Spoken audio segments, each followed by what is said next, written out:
Good morning, everybody, and welcome to the Rangers Review morning briefing for Friday, December the 30th. It's our last show of 2022 before we return next year, folks. We're going to do a bit of a little recap of the previous 12 months, some amazing highs and some lows as well. I'm Derek Clark, and I'm joined this morning by Joshua Barrie. How are you getting on, Joshua?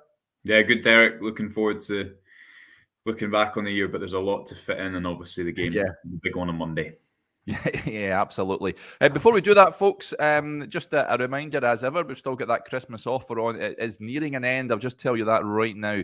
So if you haven't taken advantage of it yet, then time is running out to do so. Two offers on the website just now. One, as you can see, a little ticker below, 2 months of coverage for just £1. And we have an annual subscription as well, where there is 25% off. So you can get a year's subscription to the website for just £26. All you have to do is go on to rangersreview.co.uk/subscribe and sign up. It's dead easy. And you can see the banner on the screen as well. You can subscribe to our YouTube channel for free. Nearing 10,500 followers now, which is quite incredible. So if you want to do that, you can do that as well. That would be greatly appreciated. Right, before we crack on, as Graham Corkin just pops in the comments here, I wanted to mention this. Of course, sad news yesterday in the world of football. It says, morning, gents, not Rangers related, but RIP Pele. Yeah, sad news. I think we all knew it was coming at some point, but absolute legend of the game. Arguably the greatest player of all time, won 3 World Cups with Brazil in '58 when he was only 17, no less. I think we've all seen the clips of him knocking the ball over the defender's head and volleying it into the back of the net. I think he scored a hat-trick in that final, if I'm not mistaken. He won it in '62 and then again in 1970, which is highly regarded as the best Brazilian side of all time. And everyone remembers watching clips of them pummeling Italy in the final over in Mexico. I think it was 4-1 it ended. Me and you never seen him play, Joshua. I'm sure your dad has told you all about him. I've actually got a weird obsession, you could say, with. I've got a bit of art in my room and 2 bits of memorabilia. I was auctioning off all his belongings a few years ago, and I've managed to get a few weird and wonderful Pele items in the house. But yes, sad day yesterday in the world of football. Yeah, I didn't know. That's a good little story there. I didn't know you had collector's items. Yeah, I was just watching some, like everyone probably watching some kind of clips on YouTube and reading some articles about him last night and this morning. I think, as you said, he'd been ill. I think it was around the World Cup time that it seemed to really deteriorate. But yeah, sad day, obviously, not that long after Maradona as well. It's interesting looking back as well on football in '58 and how different it would be. But I noticed that a good comment on Twitter as well, which was that people will maybe sometimes play down the level of football, although that probably isn't right to do so from 60 years ago. And I guess in response to that, you'd also always say that, well, Pele could, think of the challenges that he took compared to what a winger would take these days, playing in very difficult circumstances. So, enjoyed watching some of those goals, but sad news, especially so soon after Diego as well. Yeah, I was fortunate to meet him, actually. He was doing a tour a few years ago as well. He was down at Elland Road, and he looked pretty frail back then, but it was an absolute pleasure. It was a real icon of football, and a sad day yesterday, losing Pele. Right, let's talk Rangers, Joshua. We're going to do a wee bit of a review then, looking back on what has been a turbulent 12 months, it's fair to say. Back in January time, if you remember, there was I think it was the COVID outbreak, wasn't it? It was pretty rife, and the Old Firm New Year game was pushed back, and there was a bit of controversy surrounding that as to whether it should have been. I know that the fans, I think there was a temporary suspension on supporters in grounds. However, Rangers came back after that break, and it all went sort of horribly wrong, doesn't it? It's been pretty much, apart from the 55 season, it's been the story of Rangers' recent campaigns in the league, where they come back after a winter break and they stumble, and Rangers stumbled, I think, if I'm not mistaken, Pataudry was the first one up there, they found themselves with that healthy lead at the top of the table being decimated.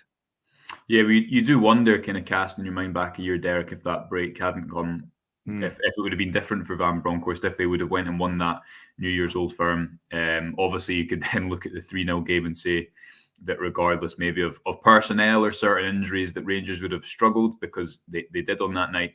If you cast your mind back to this time last year, what we're on the 30th of December, I think Rangers had beaten St Mirren on Boxing Day. They'd started to look pretty good at home for me under Van Bronckhorst. They'd obviously got those kind of away wins against Hibs and Hearts and Livingston, quite functional, but they were games that I think under Gerrard always carried quite a lot of emotion, and Van Bronckhorst seemed to kind of, we know what type of manager he was, and I think everyone thought there was a benefit of the way that he approached those games. And then you started to see him at home to, I think it was St Johnstone, maybe Dundee and St Mirren in those 3 games before the winter break. And just the variation and doing something different always carries quite a lot of, I think, gravitas when you're a new manager. But you're right, then you get into the new year.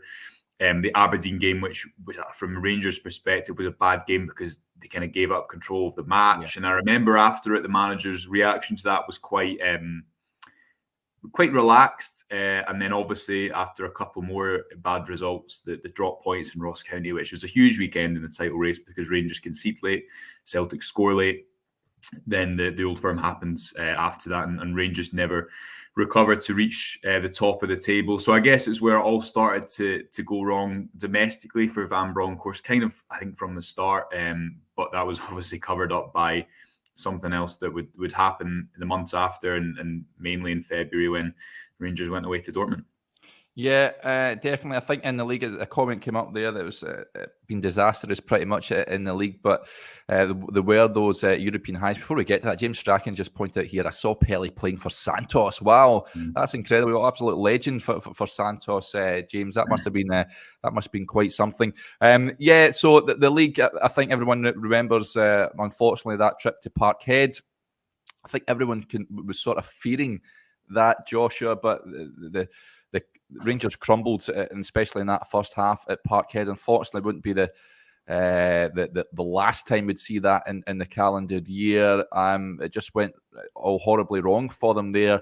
However, to coincide with that, the trip to Dortmund, I don't think anyone would have seen that. That was one of the greatest European performances I think I've ever seen from a Rangers team, winning over there by 4-2. It was quite incredible. You're sitting watching the TV in disbelief.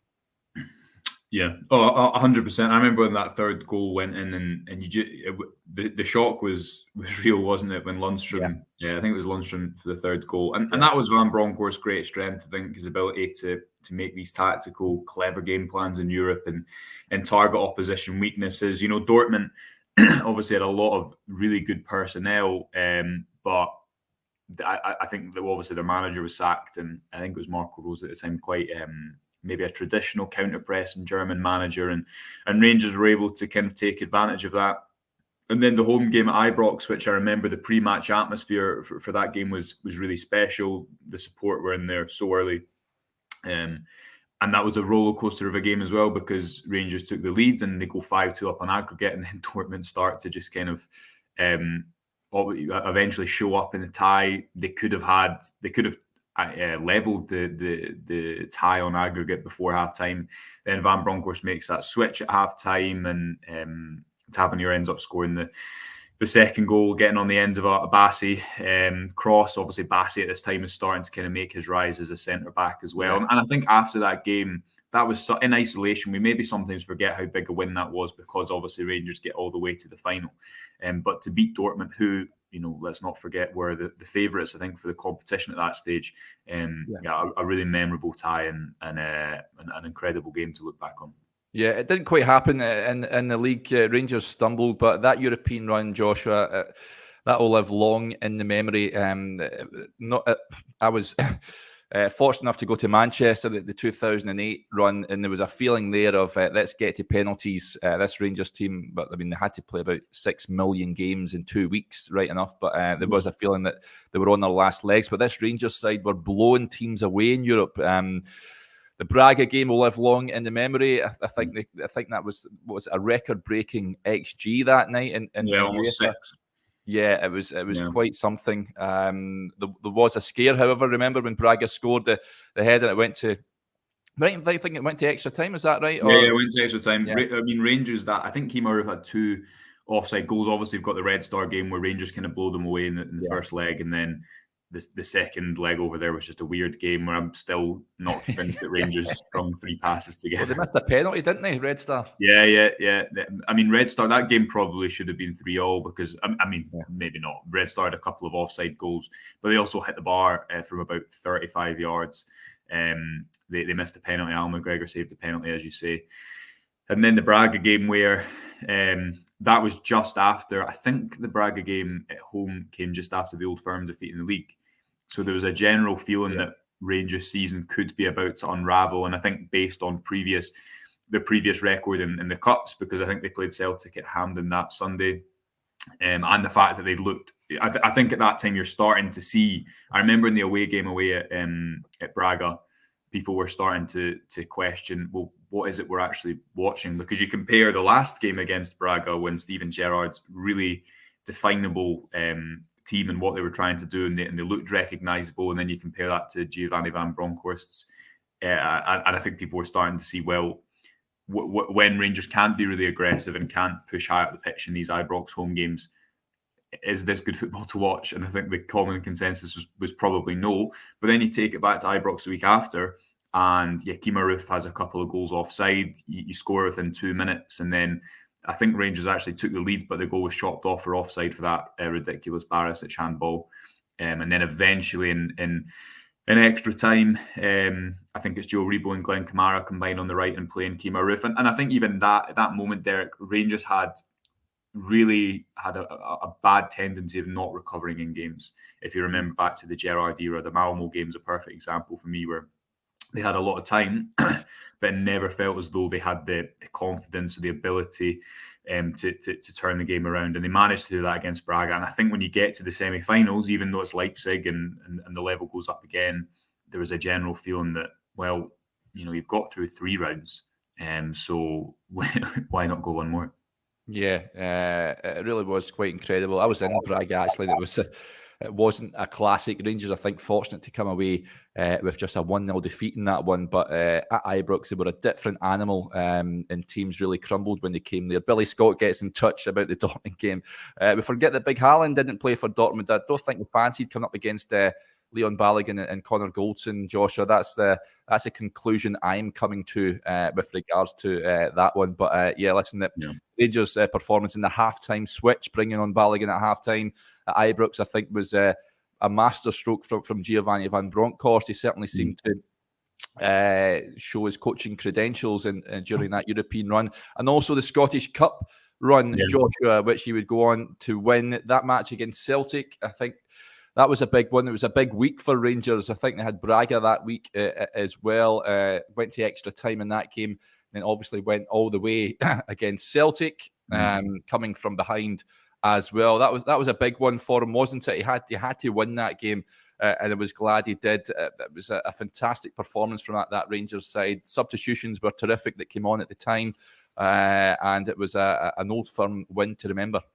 Yeah, and it felt like for Van Bronckhorst at that time, because it looked like the league was gone, that felt very important for him to not only stop a treble, but get a piece of silverware, end Rangers' 13-year wait for the Scottish Cup, or get them to the final, which then they were favourites for, to eventually end the 13-year wait for the Scottish Cup, which he did. And you're right, I remember at the time the whole rhetoric around Rangers looking like the fitter than most teams because they continually went to extra time.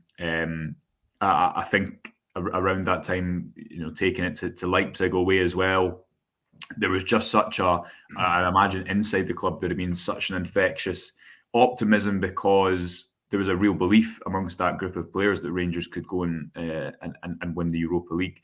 You take it away to RB Leipzig, and I remember being over there, and I was sitting next to a good friend of the show, David Edgar, who had the most stressful 90 minutes I've seen.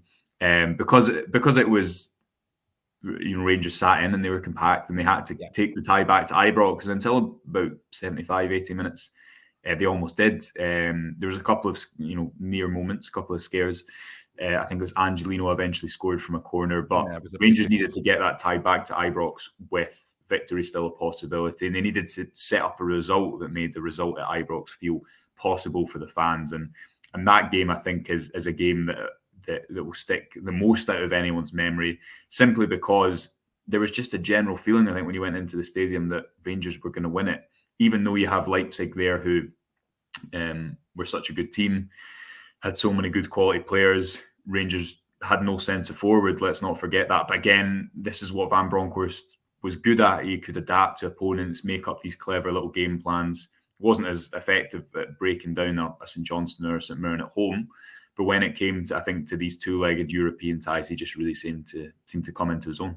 Yeah, he certainly did. And I watched the Leipzig home game. I must admit, Joshua, when the team came out for that game and I seen there was no strikers on the pitch, I worried. I was concerned that the run was coming to an end. However, what followed suit was quite incredible. I watched in a Rangers pub in Bernal Medina, no less, which is a fantastic little place if you've been there, folks. But yeah, you were at the ground, Joshua. Was that the greatest Ibrox atmosphere you've ever experienced? Probably. I mean, obviously it's kind of confirmation bias at points, but I just remember when that second goal goes in, and obviously in the press box, you just you get to really take in what's going on around you, and the celebrations at full time at that second goal, especially because Rangers go into that 2-0 lead within a good time in the first half, and then could have made it 3 had Joe Rebo scored that goal. And there was just there was just, I think, a belief that the Rangers would win it, and Leipzig obviously come back, and Nkunku scores a fantastic goal, and you see the quality you're up against, and you see the quality that Rangers have managed to keep quiet for large parts of that game. I think Alan McGregor had made a fantastic save just before that, and then John Lundstrom, who kind of defined that European run in many ways, pops up with a goal after Ryan Kent kind of chips on towards the back post, and the post-match scenes after that were obviously really special as well. I think that was just around the time that Lundstrom was becoming a bit of a cult hero. But yeah, that atmosphere was incredible, and the game was incredible. Yeah, unfortunately, they couldn't do the business in the league. They would deliver the Scottish Cup after that long wait, which came off the back of the hugely disappointing Europa League final. They gave their all, Joshua. Penalties is such a cruel way to lose any game of football. Just ask France recently. But I just didn't. When Aaron Ramsey was stepping up to hit the ball, I just felt it didn't feel right. There was a feeling in my stomach that was going to miss, and unfortunately it did. I'll forever say that Fashion Sakala should have stayed on to hit a penalty. He hits him for Zambia, and I'll wake up in cold sweats from here on in, thinking he should have been given the opportunity to hit a penalty. But that Joe Rebo goal will live long in the memory. Rangers weren't at their best in that final. Finals are usually tense affairs, but when the Rebo scored, it was quite something. What a sight that was to see Rangers lead in a European final. Unfortunately, they just couldn't hold on. Yeah, I mean, it was a game again that I remember writing after that game, and one of the piece from the game, and one of the things I was trying to get across was just how anxious the atmosphere is in a game like that. And I guess you always think as a player you'd maybe try and negate that, or just play a game as if it was any other, but it's not. Rangers limited Frankfurt a lot, but it wasn't a great game from a Rangers perspective. They didn't have many opportunities, whereas I think Frankfurt played pretty well. But then Rangers got all the way to penalties under Van Bronckhorst. He kind of got them as far as he could have got them.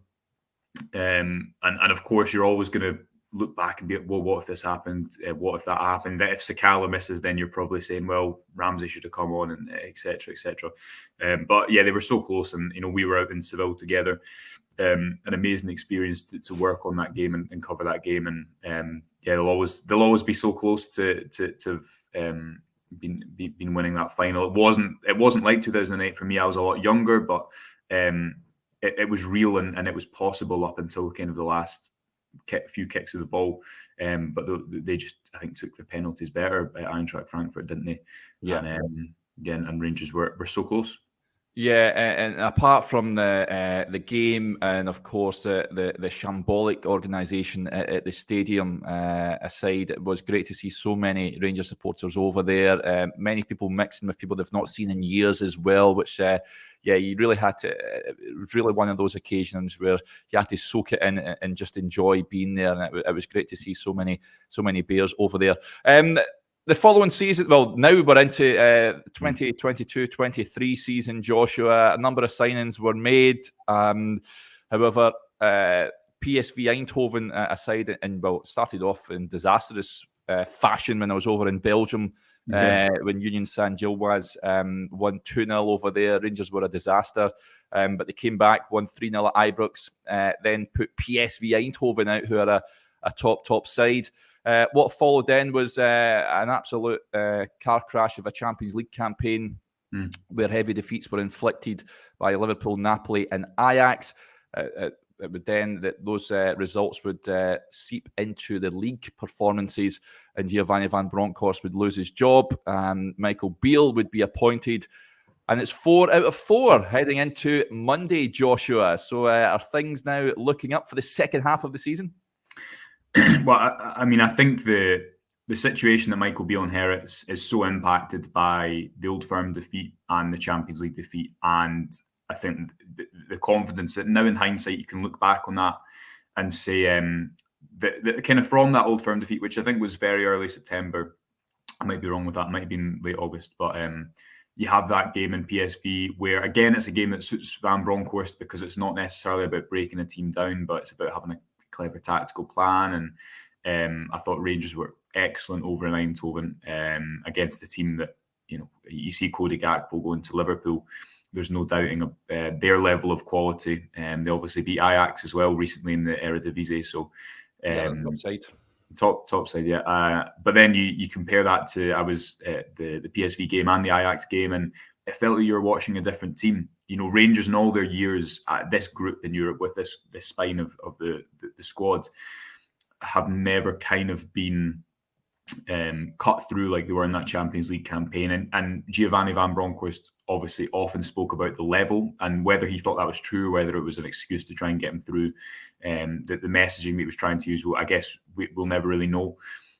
But for me, that argument never really held that much legitimacy, because I guess firstly, as a group of players, you want to be there. So if you want to play with the best, then you've got to you can't moan if they're really good or they have a lot of money. If you want to be in that competition, but also if you look at the teams that they'd played compared to where they were at, think of where Porto were at when Rangers played them, Villarreal in that first season. The teams in and the teams in the Europa League run. I mean, I remember writing the same line hundreds of times. But if Rangers' European future, where they could go, if it was dictated by financial strength, and the road to Seville would have stopped in Dortmund. And I think ever since those comments in Ajax, which came just after the 4-0 defeat in the Old Firm, it felt like Rangers were in a mini crisis that was just kind of waiting to end. And there was times where that seemed to, release a little bit. Remember when they beat Hearts and St Mirren 4-0 back-to-back, and they got through. I remember that Dundee United game, the 2-1 game, where they kind of just got through it against a really poor Dundee United side. And I think everyone could see that domestically it's going to take a lot for Van Bronckhorst football to win the league, just because of its style and maybe lack of suitability. And I think that speaks to the situation that Michael Beale inherits. He obviously, I think in the post-match press conference, which I know you and Johnny were speaking about yesterday, Derek, he wasn't angry, but he was really frustrated, because I think he wanted the team at this stage to be playing better football, to be more kind of recognisable with what he wants to do. And I don't know if that's maybe because a lot of these players played under him before, and he thought that muscle memory would kick in quicker. But a few times he's spoken about the situation that the players have been in and that he inherits. He's used the word the trauma of the last few months that they've been through. So I think that Champions League campaign, which was the worst ever, will have had such an impact on the group. And Beale's job then to kind of rebuild that confidence and then, as he said when he came back in, rebuild the kind of value of a lot of these players who'd, because it had fallen so much since that final, Derek, but not only the final, since the game against PSV, which is only, at the end of August.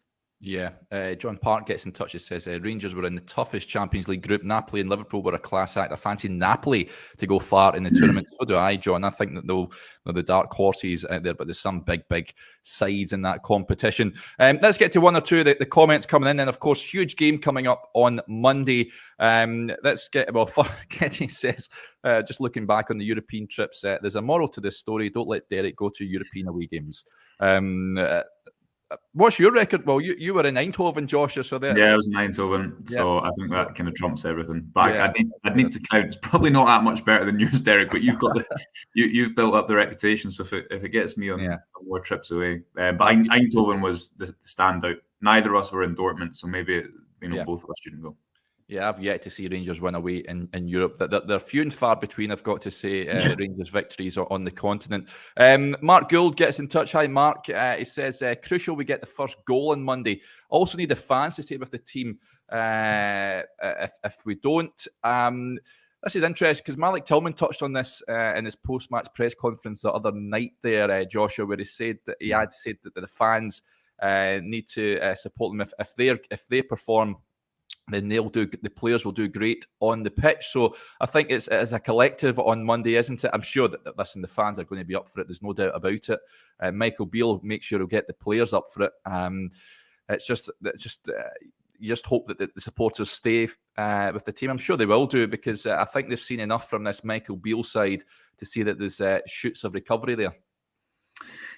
Yeah, I mean, all it takes obviously is one victory, but equally a defeat. If you go 12 points behind, then you're kind of back where you started. So it's a difficult game for Beale to go into, but I'm sure he'll be confident that at home, if he can get this side to be a bit more aggressive off the ball, and obviously there's some elements of the game that I think an Old Firm will just take care of. The tempo, which wasn't great against Motherwell. I don't think that'll be the same in an Old Firm game.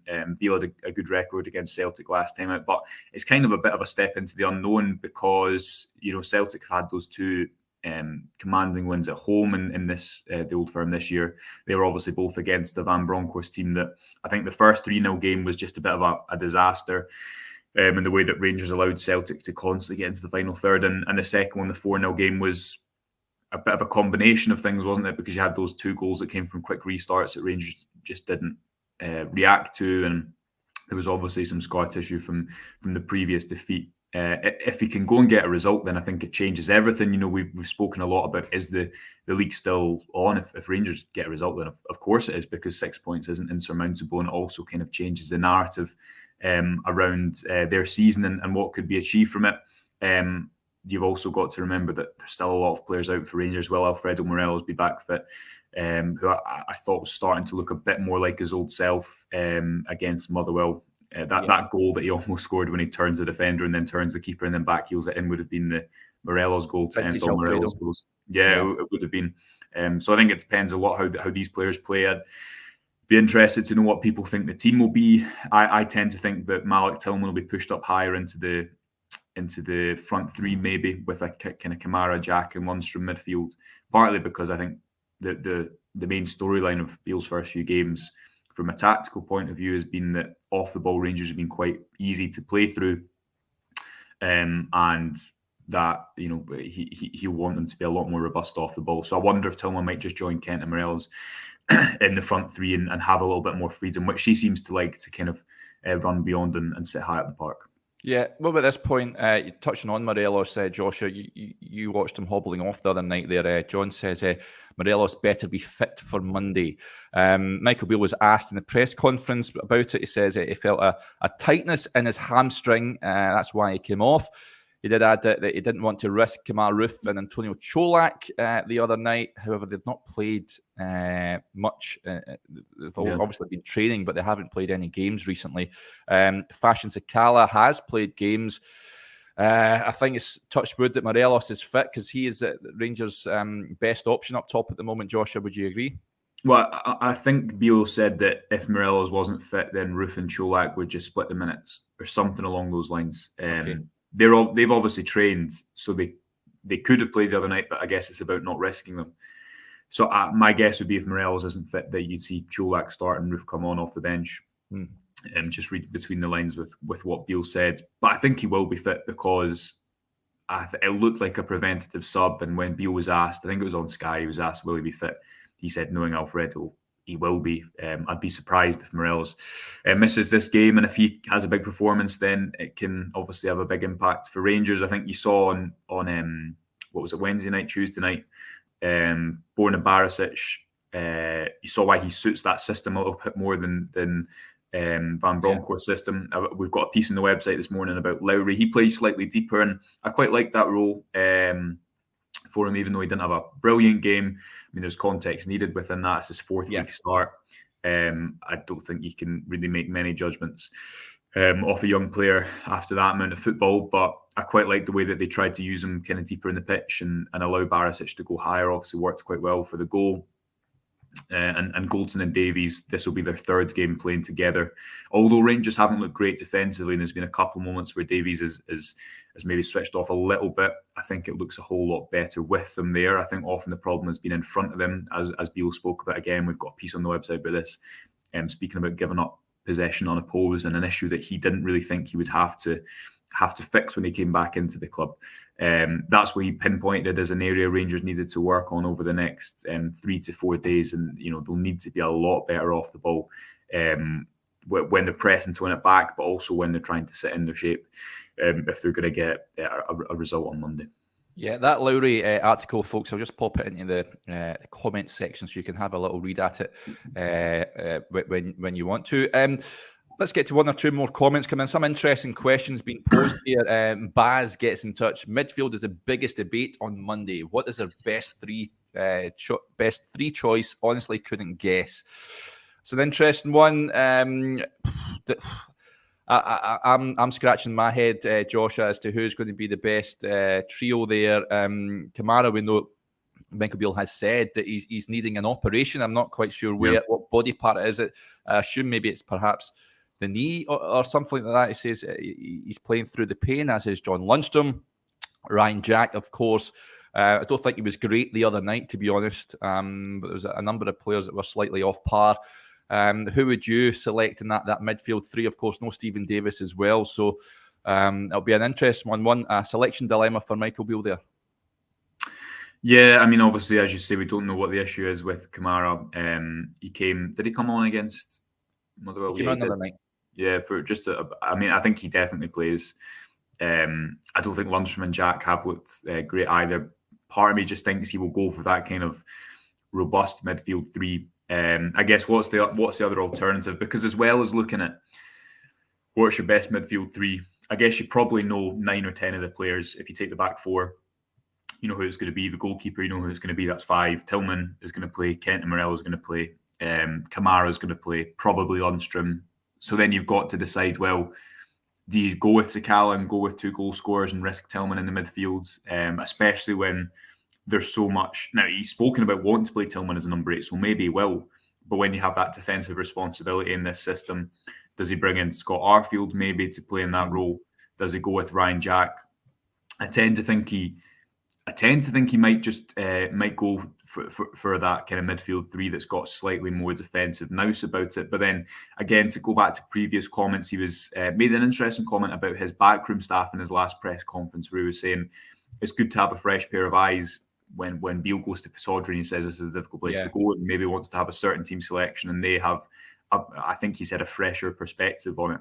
So maybe Rangers will try to go with 2 goal scorers in the front line, and Sakala, for all his what he doesn't have, would you put it beyond him scoring a goal in the game on Monday? Not at all, because he just seems to pop up with goals most time that he's on the pitch, and then try and get ahead and be a little bit more hard to beat in the second half.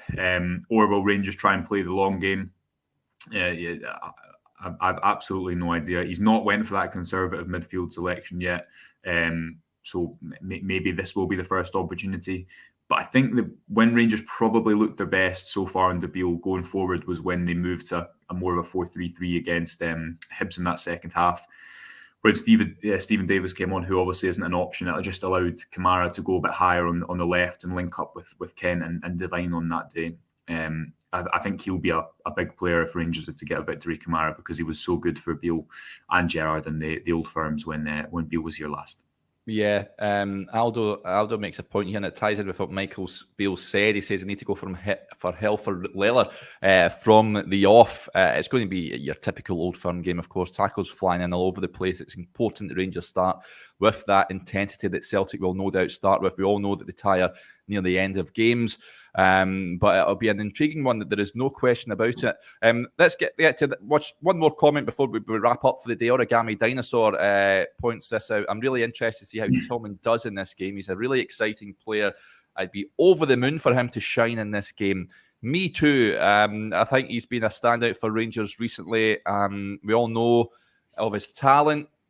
I think just the work rate side of things is something that's still levelled at him, but we have to remember it's his first full season in senior football. I think he's a right good talent, Joshua, and I really want him to turn up in this game because he can be the game changer. Some of the touches the other night were sublime. Great to see him get his goal as well. He'll be a player that I'm sure Celtic will be trying to keep a close eye on. I think the game passed him by at Parkhead. He wasn't the only one earlier on in the season. However, at Ibrox, I think he could revel in that atmosphere. Yeah, he could. I mean, kind of feels like Tillman's managed to push the scales a bit more in his favour over the last couple of weeks. And if he had a good performance in an Old Firm game, then I think it would confirm it. For me, he's quickly becoming one of Rangers' most important players. Beale said himself the other day that he's always had a moment in the games he's been here so far, which has obviously been important given where Rangers are at. And we've got a piece coming on him tomorrow, which looks a little bit at what his best position is, what Beale thinks, what previous managers I've said on that, how his numbers look over the course of the season, and kind of what he's giving Rangers as well as those goal contributions. And he scored a few important goals. I think back to the win against Motherwell, and he got the deciding goal in that game. The win against Hearts just before the World Cup break, he got the deciding goal there. And another one which I can't remember off the top of my head as well is the goal against Motherwell in midweek. He'll be such an important player for Rangers if they are to get a result, because I think he's probably their most in-form attacker, and he's quite unpredictable. When he gets the ball, I thought the nutmeg in the first half when he almost played through Tavernier summed it up quickly. Similarly to that assist against Hibs for Morelos, he does things quicker than you realise. Yeah. To us just watching on the side, that you realise it's a possibility, and sometimes you have to go back, and I didn't actually realise he'd nutmegged that player when he almost tried to play in Tavernier. And I think that's his big skill. If you can isolate him 1v1, he can go either side. You need a big performance as well from Ryan Kent, who, although he wasn't the man of the match, I was also a bit surprised at the kind of. I don't think he was terrible. You know, he plays the ball into Morelos for the third goal. He's involved in the first one. He has a few rusty moments, but again, considering how the overall team played, which wasn't brilliant, I think Kent's looked a lot better under Beale. Again, maybe he just needs another big performance, and you can understand that when it's been a bit of an underwhelming season. But I was a little bit surprised when the reaction to him getting the man of the match, because although he wasn't, I don't think he was the man of the match. Probably Tillman was for me, or Beale said he thought it was Barisic. I certainly don't think he was the worst player on the pitch that night. No, I don't agree either. Yeah, I'm with you, Joshua. I think it's a big game for Ryan Kent as well, and he has looked like he's got a lot more belief and confidence playing in this Michael Beale side with that free role. He's picking up positions all across that front three and coming deep as well. So let's hope he has a good game on Monday. Okay, that'll do us there, folks. It's our last show of 2022. So happy New Year when it comes. There is a press conference later on this afternoon. We'll bring you all the fallout from that on the website and on our social media channels on Twitter and Facebook. So stay tuned for all of that. And then we'll be back, of course, on Monday for all the pre-match reaction. We'll have the team news reaction when the teams drop at Ibrox. And we'll have all the usual stuff from the ground as well. That's what we're celebrating, a first 3 points of 2023. Okay, that'll do us there. Enjoy your Friday and your weekend, and we'll speak to you again on Monday. Bye for now.